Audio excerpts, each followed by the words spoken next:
Hey, Pastor, doesn't science disprove the Bible? Isn't Genesis just a fairy tale? Is God for real? Did he really create everything in 6 literal days? Didn't God just use the Big Bang? Why is there death and suffering? Really believe the Bible? Didn't man evolve from apes? For answers to these questions and more, stand by for Believing the Bible. Welcome to Believing the Bible. This is Scott Lane with Terry Reed, Dr. Ken Harris, Dr. Carl Williams, and our producer, Jeremiah Rosenthal, all with the San Antonio Bible-Based Science Association.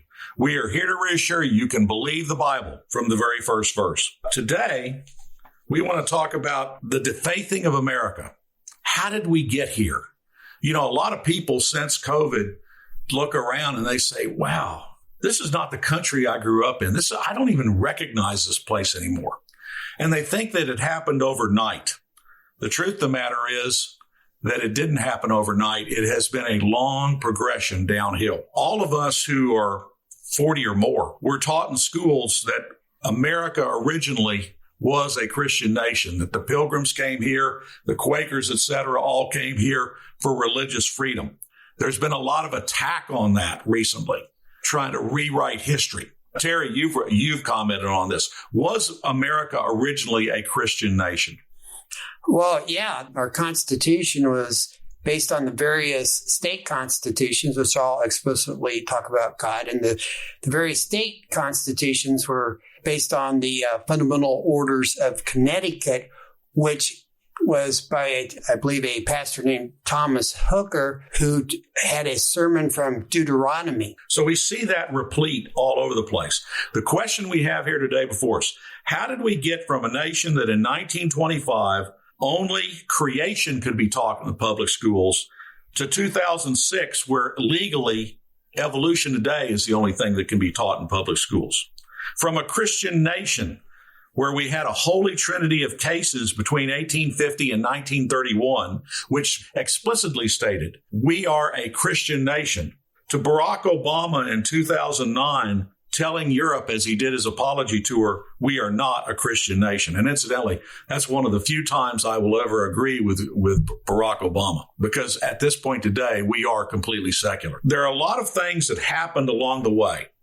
The first thing was Scopes, the Scopes monkey trial in 1925. They had a law which said you could only teach creation, and they decided to test that. And so it was a whole set-up thing. And what people lose out of this is they think, oh, well, that showed you couldn't teach creation. No, actually, Scopes was convicted. But that was overturned on appeal. But what it did was it started the debate. Another huge historical point on this that people miss all the time happened on October 4, 1957. Does anybody know here what happened on October 4, 1957? Beep. Sputnik. Yeah. Sputnik was shot up.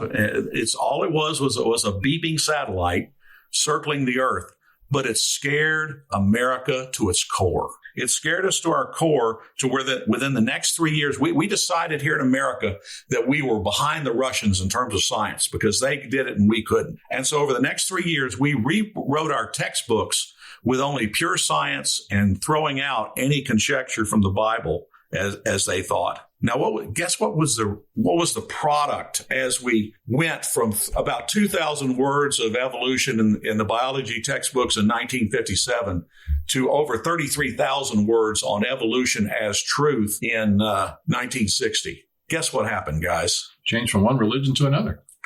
We did change from one religion to another, and we see that statistically. From 1900 to 1958, there was a stable, low crime rate in America. By 1970, it's up 100%. By 1990, the crime rate from that initial point was up 1,900%. Sexually transmitted diseases among 10 to 14-year-olds was very low up until 1963. By 1985, it's up to 385%. Folks, if you tell Johnny he's an animal, guess what? He acts like an animal. He's going to act like one. Yeah. We have the 60s, which was a turbulent time in which there was what? Just throw out everything. We want to start over. And that included throwing out God. We have Hollywood, which for the past 60 years has been trying to convince us that the biblical narrative is wrong and that man can determine his future. There are a wealth of cases which show how this gradually, very slowly produced forward. The first one in 1961, Torcaso v. Watkins, Supreme Court defined secular humanism as a religion.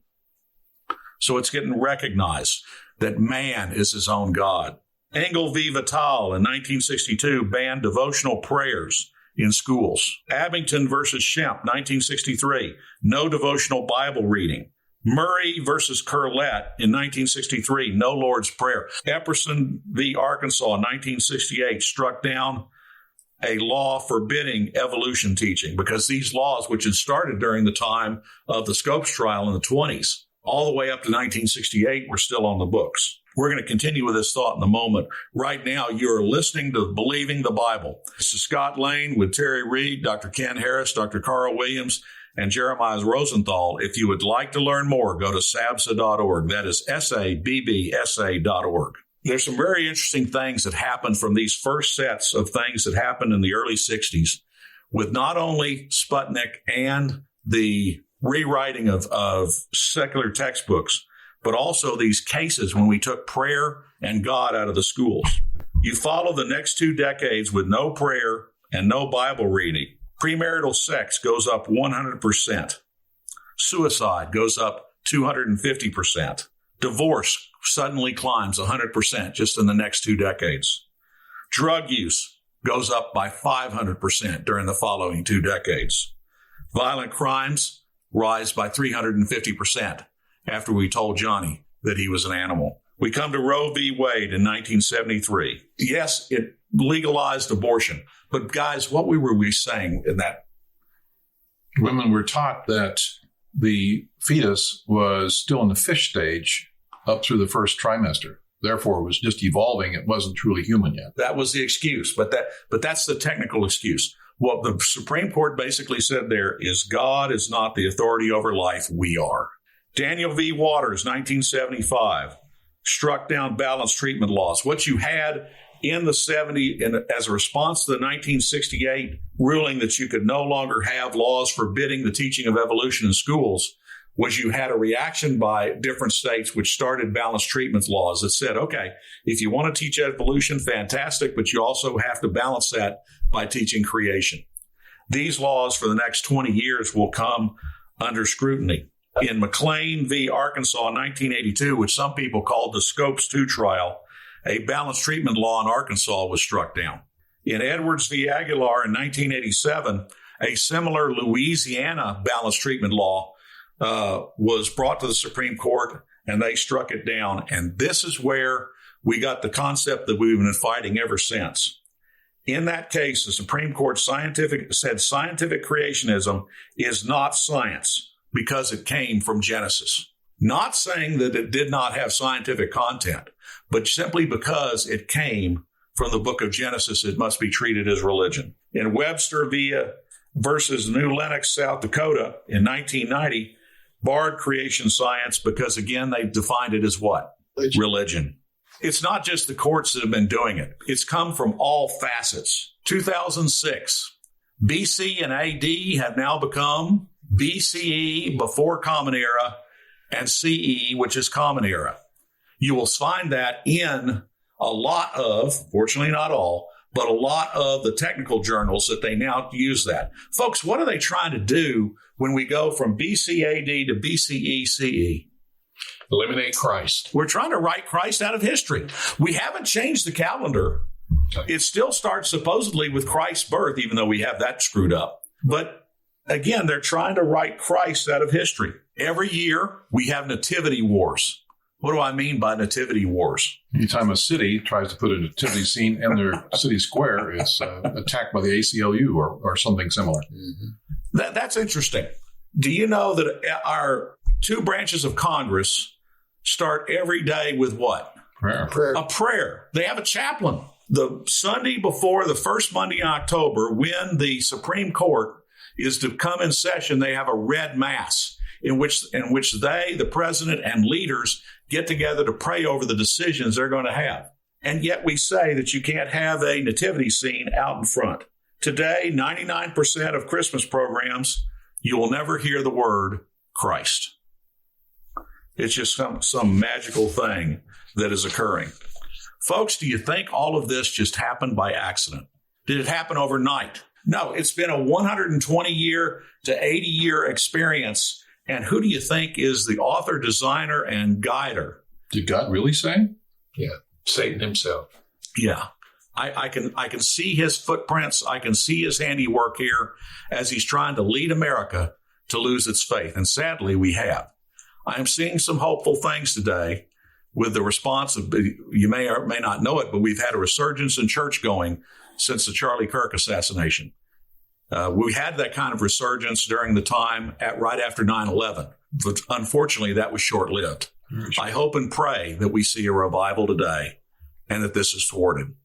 Believing the Bible now has a new way you can support our ministry and get some great gifts. For a donation of $10 or more, we will email you a copy of Repetition in the Bible by Jack Cassione, which shows the Bible to be a self-proving document and shows God's protection of His Word over the ages. For a donation of $25 or more, we will also mail you a copy of Scott Lane's book, What If God Wrote the Bible, showing 6 things we should find in the world and in the Bible if God is the author of the Bible. To get these great gifts, send your check or money order to SABSA at 7620 Avery, Live Oak, Texas 78233. That's SABBSA at 7620 Avery Road, Live Oak, Texas 78233. This information for ordering is also on our contact page at SABSA.org. Information for creation events in our area are on our website's calendar page. For more information or to schedule a presentation, go to sabsa.org or call 210-599-7240. When you go to our website, you can click on a link to our newsletter. Our website has a link for contact information on which you can order our newsletter to be emailed to you, or you can call us. Also go to whyshouldyoubelieve.com. That is Terry's website containing articles looking at current day issues from a biblical perspective. SABSA meets the second Tuesday of each month at 7 p.m. We are now meeting at Faith Lutheran Church just south of the corner of Jones Maltzberger and Thousand Oaks. There you will find biblical apologetics and creation science teaching found nowhere else in Bexar County, as well as the availability of books and videos on these important subjects. If you missed any part of this show, you can listen to the show anytime by going to the AM 630 KSLR, the Word in South Texas website. Click on KSLR Podcast, scroll down until you find Believing the Bible. Please join us again next Saturday for Believing the Bible. I'm Scott Lane, and for Terry Reed, Dr. Carl Williams, and Ed Salzville, thanks for listening, and we hope you found today a reason to believe the Bible.